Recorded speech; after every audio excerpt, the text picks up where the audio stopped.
Mesdames, Messieurs, chers jeunes, bonjour. Nous sommes heureux de vous retrouver une fois de plus pour le journal du ministère de la Jeunesse et de l'Éducation civique.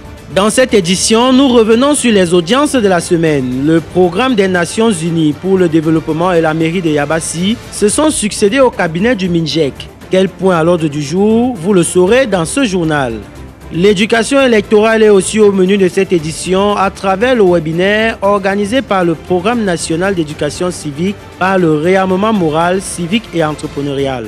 Enfin, nous parlerons des projets validés par le comité de crédit du Fonds de garantie aux jeunes entrepreneurs lors de sa deuxième session. Nous vous disons tout dans ce journal. Voilà pour les titres.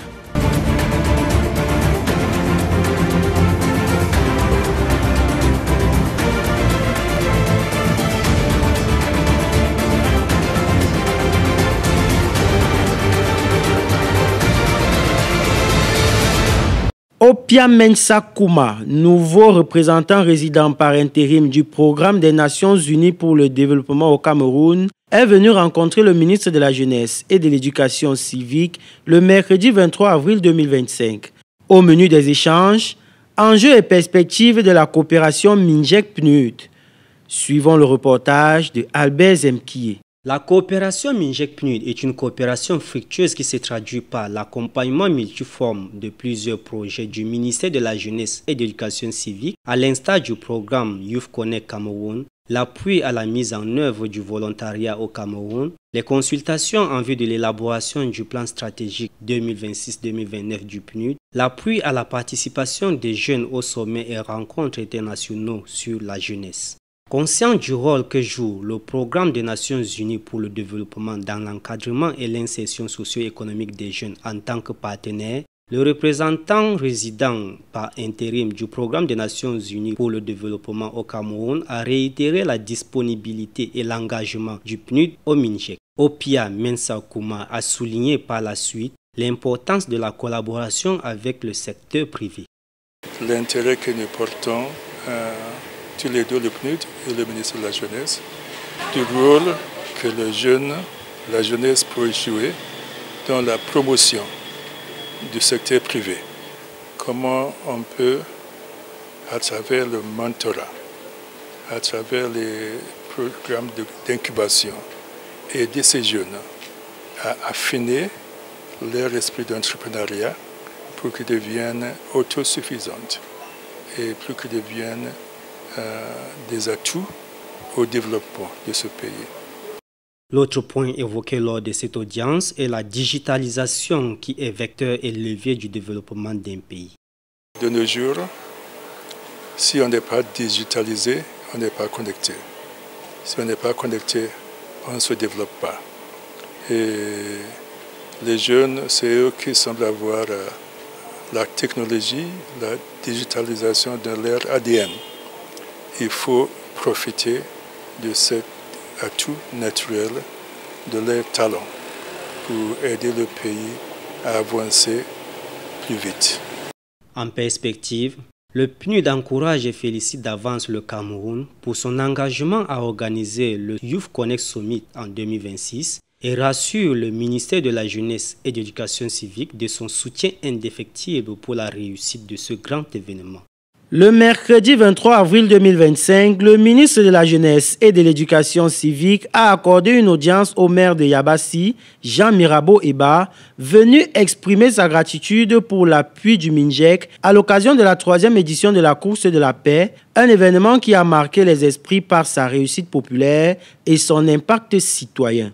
Retour sur cette rencontre porteuse d'avenir dans ce reportage signé Rick Assila. Dans une ambiance empreinte de cordialité, le ministre de la Jeunesse et de l'Éducation civique a salué l'initiative de la commune de Yabassi, soulignant son rôle structurant pour la jeunesse camerounaise. Il a réaffirmé l'engagement de son ministère à accompagner ce projet porteur d'espoir, symbole de paix, de solidarité et de citoyenneté. Le public, son excellent Boudia, a dit « Je suis un mendiant de la paix ». Et on ne peut rien faire sans la paix. Prenant la parole, le maire Jean Mirabeau Eba a exprimé sa reconnaissance au MINJEC pour l'appui multiforme apporté à la 3e édition de la course de la paix organisée les 4 et 5 avril dernier à Yabassi. Une édition couplée à la journée internationale du sport au service du développement et de la paix, qui a mobilisé massivement autorités administratives locales, acteurs institutionnels et jeunes. La course de la paix qui a eu lieu du 4 au 5 avril 2024 et nous avons dit au ministre combien son apport a été important et nécessaire pour nous pour encadrer la jeunesse de Yabassi, la jeunesse du Nkam en général, la jeunesse du Cameroun. Des compétitions sportives intenses, une riche diversité d'activités culturelles et un message constant de paix et de vivre ensemble. Cette édition a valu à l'association Aide Jeunes le prix du meilleur événement sportif, chapeauté par Benga Zaché Robert Théophile, par ailleurs secrétaire général au MINJEC. Le dit prix a été officiellement présenté au ministre de la Jeunesse et de l'Éducation civique à l'occasion de cette audience. My name is Christian Achaleke. I work as Executive Director of Local Youth Corner, and Local Youth Corner was a partner for this year's edition of Course de la Paix. And the audience today was very inspiring because once more the Minister reaffirmed his commitment and also reflecting on the Head of State's interest always to ensure that peace is transmitted through every platform that we have in the country. And this time around, the Course de la Paix in Yabassi was that opportunity. En retour, le ministre Mounouna Futsu a été élevé au rang de citoyen d'honneur de la commune de Yabassi, un geste symbolique pour honorer son engagement constant en faveur de la jeunesse et de l'éducation civique. Nous pensons qu'il y a beaucoup de travail à faire et c'est pourquoi nous avons sollicité qu'un cadre formel de travail soit mis en place avec le ministre de la Jeunesse et le ministre nous l'a accordé et a immédiatement instruit ses collaborateurs qui vont nous accompagner. Cette rencontre aura également permis d'ouvrir la voie à une collaboration formelle future entre le MINJEC et les organisateurs de la course de la paix. Une volonté partagée, donner à cet événement une portée nationale voire internationale dans les échéances à venir. La campagne spéciale d'éducation électorale pour les élections civiques et patriotiques au Cameroun suit son cours. Lancée le 30 janvier 2025, les activités se poursuivent et pour cette semaine, un webinaire sur l'utilisation des réseaux sociaux en période électorale. Un appel est lancé aux jeunes pour une attitude responsable sur les réseaux sociaux durant cette période.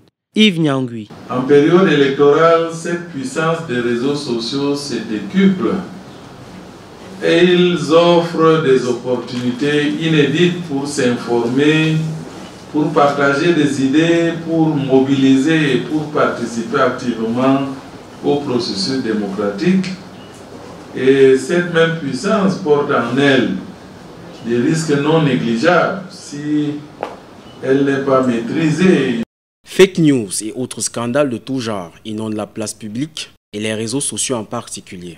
Le phénomène va grandissant au fur et à mesure que l'on s'approche des échéances électorales avec une emphase sur les discours de haine. Conscient de ses missions d'éducation civique, le MINJEC, à travers le programme national d'éducation civique par le réarmement moral, civique et entrepreneurial, a pris le problème au sérieux, d'où le webinaire organisé à cet effet. Les Camerounais maintenant sont plus présents avec leur identité sur les médias. Donc il est temps que MINJEC réarme toute la population camerounaise à savoir comment gérer cette identité pour leur profit et pour le profit de la nation. Puisqu'il faut que les médias deviennent un outil de développement qu'un outil de haine et de destruction.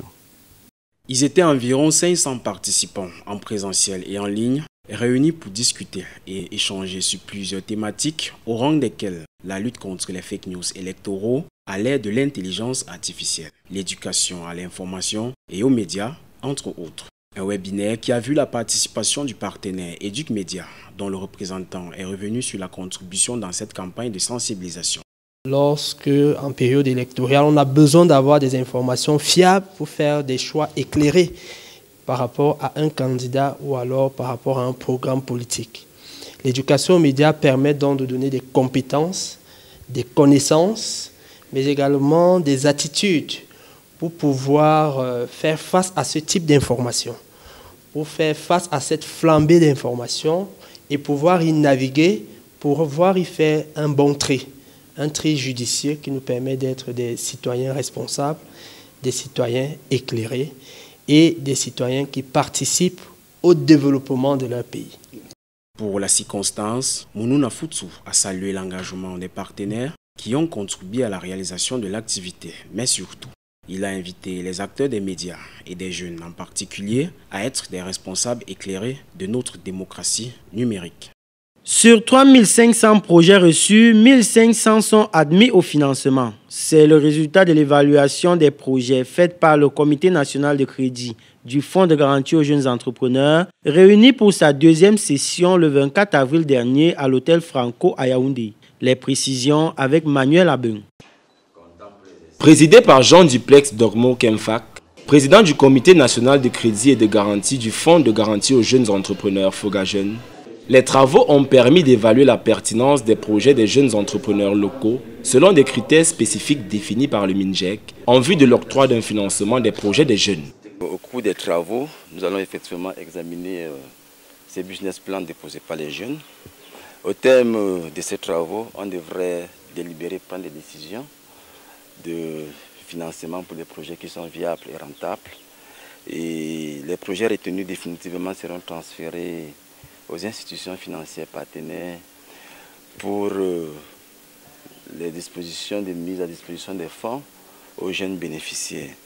L'objectif de ce comité visait principalement à contribuer à l'implémentation de la politique d'import-substitution à travers le financement des jeunes entrepreneurs dans différents secteurs d'activité.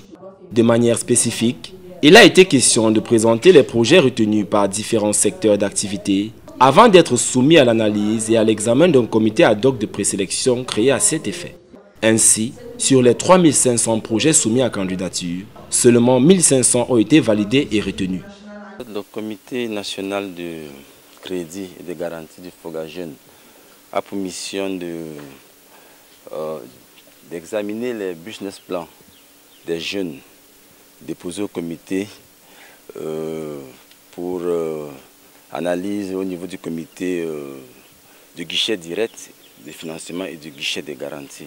Afin de rendre opérationnel le suivi et évaluation de ces projets, il a été mis sur pied une plateforme qui permet d'évaluer les risques liés à chaque projet et d'en contrôler la conformité au regard des critères prédéfinis. Il est question via cette plateforme de structurer le parcours du bénéficiaire depuis son identification jusqu'à l'évaluation de son projet, de définir les rôles et responsabilités de chacun des acteurs et d'intégrer des dispositifs de gestion des risques liés à chaque projet. L'outil technique qui permettra à l'avenir de matérialiser les souhaits que nous avons tous de voir les procédures, les processus être bien conduits. Une classification des projets a donc été opérée et répartie en fonction des guichets disponibles. Il s'agit notamment d'un guichet de financement direct d'une enveloppe de 25 millions de francs CFA et d'un guichet de financement garanti d'une enveloppe de 100 millions de francs CFA. Les projets soumis à candidature concernent les jeunes des villages pionniers, les clusters transport par moto-taxi, les projets des déplacés internes, les projets des jeunes du bootcamp et des boursiers des centres de formation professionnelle d'excellence du ministère de l'Emploi et de la formation professionnelle. C'est la fin de cette édition. Nos programmes restent disponibles sur la chaîne WhatsApp MINJEC Web TV. Nous vous souhaitons de passer une agréable semaine. La prochaine édition de votre journal, c'est la semaine prochaine. D'ici à là, portez-vous bien.